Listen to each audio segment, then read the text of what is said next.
Hey, what is going on, you guys? It is Shiji here, and welcome back to episode 5 of If My Heart Had Wings. I know it's been forever since I played this game. I think the last episode came out in January of this year, so yeah, and then now it's like, what, September? Almost October? Yeah, it's been quite a long time since I have uploaded an episode of this, so we're gonna go ahead and jump right into it. I think last time we met some girl who was in some garage drawing stuff and totally ignoring me.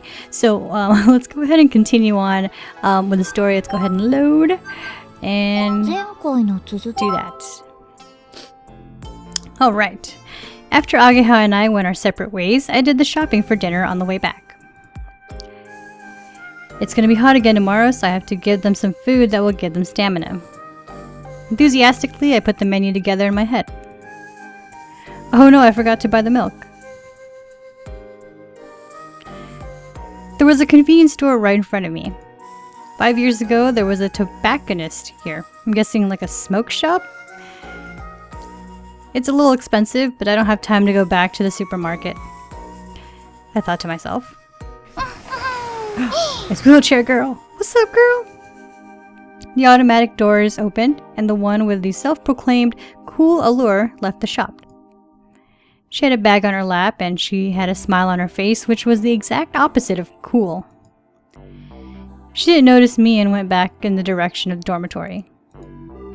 It's her. She didn't go to school, so what was she doing? I gave up on buying milk and followed Kotori. When she got back to the dormitory, Kotori opened the front door just slightly. It's the duck thing! She called Hat from the other side of the door and spoke to him about something. She was sneaking around and seemed really suspicious. She's talking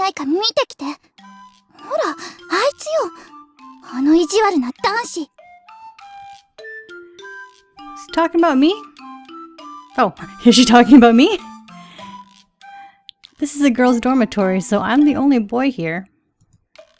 I don't remember being mean, though. I don't know why, but it would appear that she is sneaking around to avoid being found by me. If that's how you feel. I headed for the back door to the dormitory. I'll hide in the kitchen for now. You found me. Damn it. Shh! If this is about me, tell her I'm not here. Yes, listen to me, duck. I doubt he got the message, but wiggled his butt as he left the dining hall and headed for the entrance. While I'm waiting in ambush, I put the food I bought in the fridge. After a little while... She's here! Shh, shh! She doesn't suspect me yet.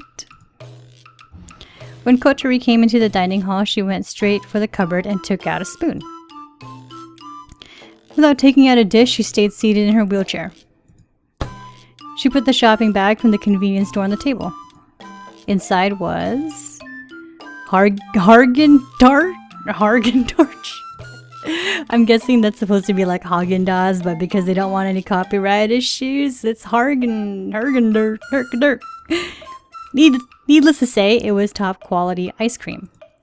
Not only that, but it was family size. It's the big pot that cost 2,500 yen. She opened the lid, and in her right hand, she had the type of spoon that you'd eat things like curry with. Girl, what you gonna do? Kotori's spoon was still above the smooth surface of the Haagen-Dazs. Then she dug a big hole in it. One scoop like that would be about 100 yen. And she stuffed the whole thing in one mouthful.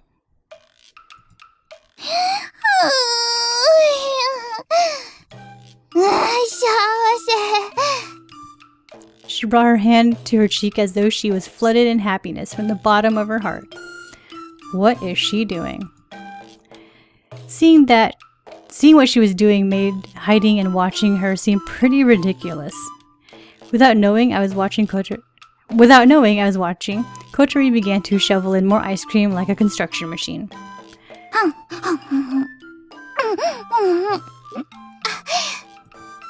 Even if it was only 105 yen ice cream, you'd savor the flavor more than that.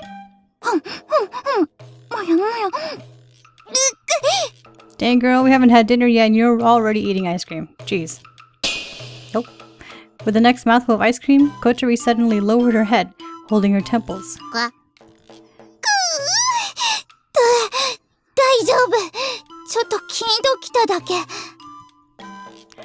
To be able to get brain freeze from eating too much I can't say that without like laughing at it, is the very height of luxury. During this little pause, Kotori opened up her notebook. There is something written in there. I sneak up a little closer behind her. Shh! Next to the words, "Eat as much Haagen-Dazs as I want," Kotori happily wrote the word "done." Mission complete. Interesting. It seemed to be some sort of list. Things I want to do. Ooh, that sounds like a bucket list. I wonder, I hope she doesn't, is she gonna die? If she has a bucket list, does that mean she's gonna die? No, the feels. I can already feel it. That was the title and there were bullet points below. Stroke the head of the big dog in the neighborhood. It's really scary, but it might be unexpectedly friendly. If possible, I'd like to ride around on its back. Okay, girl, whatever you want to do. Fill the bath with water and swim in it like a pool. Pie throwing. And so on. Among those was go and see the windmill hill. With done written next to it. What is this? Oh! Caught me. My bad. Whoa! Kotori's scream pierced from the right ear and out the left.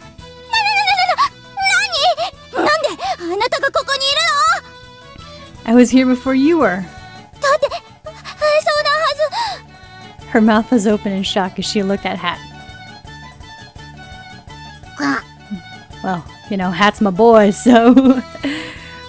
Well, I guess it's no good sending a duck to scout out the place. Even if he was able to completely grasp what his responsibility was, there's no way he could convey the message. Kotori seemed ashamed and looked away. I'm sorry I surprised you. You were sneaking around, so I wondered what you were doing. I didn't mean to spoil her personal enjoyment. I'm not mean. I went back to the kitchen to get things ready for dinner. Kotori seemed to say, now it only tastes half as good, as she sulkily ate her ice cream. Why are you taking time off school?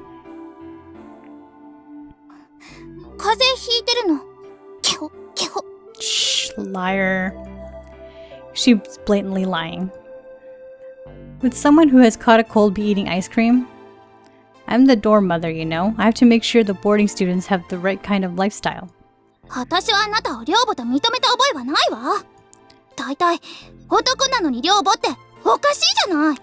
She does have a point, yeah. Swoosh. She went to the trouble of turning around so she could point at me. If you want to call me dorm father, then that's fine by me. Call me daddy. Kotori turned back round and went back to enjoying her ice cream. If you weren't at school, then where were you? I softened my tone a little as I asked her. Did you go back to the windmill hill? Whatever, girl. It has got something to do with me?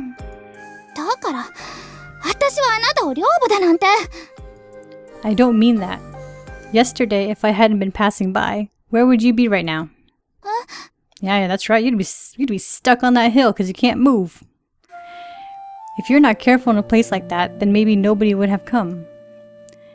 If you can't move your wheelchair, what would you have done by yourself? I do have a point. Do you still think it's got nothing to do with me? I'm not accusing her of anything. That's why I try to speak as gently as possible, so as not to sound too harsh. However, I showed her how serious I was.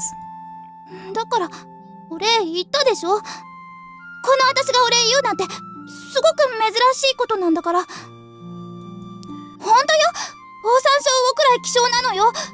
逆に感謝してほしいくらいだわ。Wow. Are you proud of that? If you think that people would be happy because it's so rare, you're severely mistaken. Kotori seemed daunted by the sound argument, put down the spoon and started thinking seriously.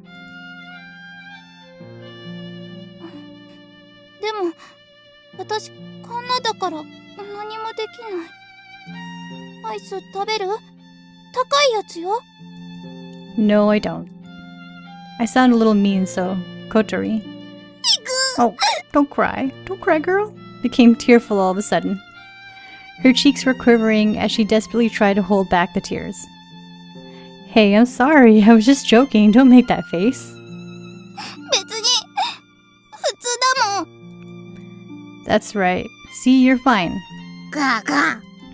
Hat quacked as though he was trying to cheer Kotori up. I wouldn't tell you to say thank you, would I? It's just that if you go out without telling anyone where you're going, it's kind of dangerous, you know? She wiped the corner of her eye with her finger. わかるけど、わかりたくない。わかるわけにはいかないの。 Somehow that's what the look on her face said. She put the spoon down and went to leave the dining hall. Where are you going? 顔洗ってくるの。アイスで口の周りがベタベタするから。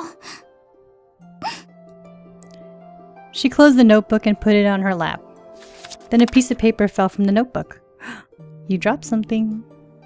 Kotori looked as though she hadn't heard and left the dining hall. Hat went after her. As the sound of the wheelchair grew farther away, I let out a big sigh. Maybe I said too much. It's just that I really was worried about her. I don't know anything about what's going on with Kotori, so perhaps I was unnecessarily interfering. Wait. Speaking of which, she was wearing her uniform. However, she was wearing her own clothes yesterday when she went to Windmill Hill. Could it be that she was actually planning on going to school? That's possible, isn't it?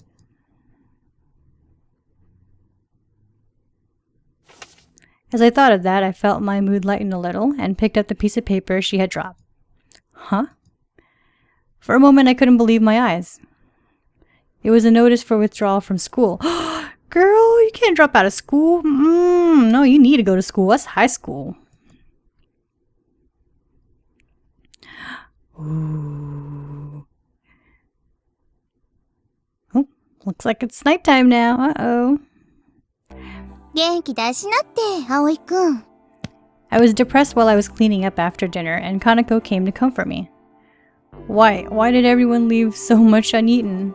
ちゃんと美味しかったよ。 For tonight's dinner, Kaneko was the only one who ate all the food.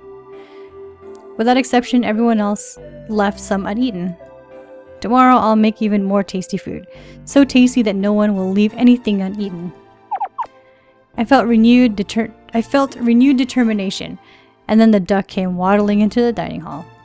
ハット先輩、ガンチャース。 Hot senpai, okay. わわ。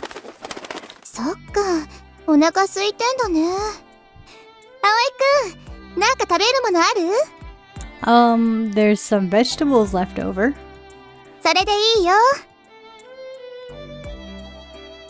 Kaneko took the leftover vegetables and fed them to Hat. Is this duck her pet? Are you allowed to have pets here? よ。誰のペットでもないよ。私がここに来る前から住み着いてたの。誰がいつどうして持ち込んだのかは不明。だから、ハット先輩。So the owner must have been keeping him. それが違うんだって。いつの間にかいたって言ってたよ。So a duck with a hat just randomly appeared one day. Okay. だから、ペットっていうより同居してる感じかな。Kotori also called him a housemate. Okay, people here are weird. It's a mystery. Once she had finished feeding Hat, Kaneko got out of her seat. さてと、一っ風呂浴びるかな。Don't go walking around in your underwear again, okay? なんでよ。いいじゃん、夏なんだ Hey, し。 you know, personally, I wouldn't mind, but, you know, whatever, MC-kun. No. ケッチ。 Kaneko gave me a quick insult as she left the dining hall. Why does everyone have to insult me just before they leave? I felt a little hurt as I cleaned the dishes. Peek. This time it was Kotori poking her head into the dining hall. It was almost as if she was waiting for Kaneko to leave before she came in. She doesn't seem to get along well with her, so maybe she was waiting for her to leave. I thought she might have come to have dinner, but she appeared to be looking for something. She's looking under the table. あと邪魔よ。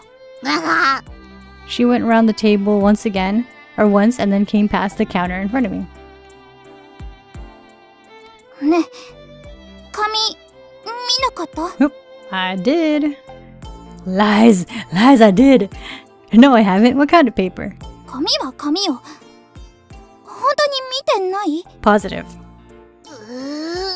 Kotori groaned while staring at my face as if she were trying to see if I were telling the truth. I'm lying! I have the paper! With a straight face, I wiped the dishes with a towel. With no way to check, she went to look elsewhere. I'll put your dinner in the fridge, heat it up in the microwave, and eat it later, okay? I couldn't help lying to her. Oh good, at least I know that I was lying to her. Whew. The thing she was looking for was the withdrawal notice that I'd pick up. People were worried that if it carries on like this, she'll stop coming altogether. It looks like she's not really enjoying school. Ageha's words crossed my mind. It looks like Kotori really is planning to drop out of school. What am I doing? Why didn't I give the withdrawal notice back to her? There I stood, not even really understanding those feelings myself.